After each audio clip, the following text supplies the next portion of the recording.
इस्लाम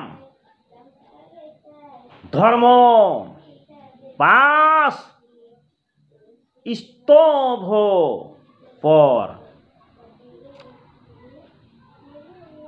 आधारित है। इस्लाम धर्म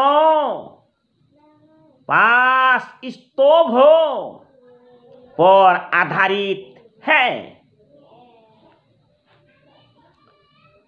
हमें विश्वास कौन होगा?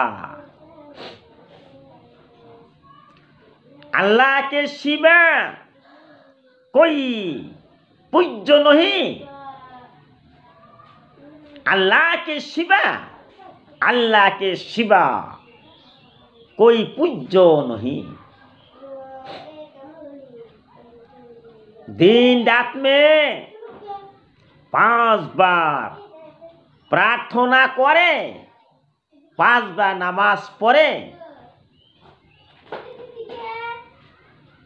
जिन अमीर लोगों के 5 पैसा ताकत क्षमता है, ये ज़कात दे।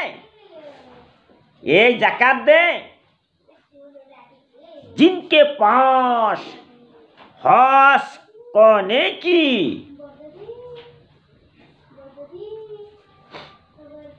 जिसके पास हज करने की ताकत और पैसा है,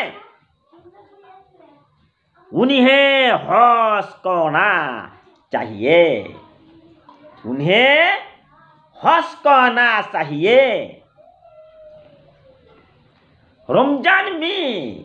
रमजान शरीफ में उपवास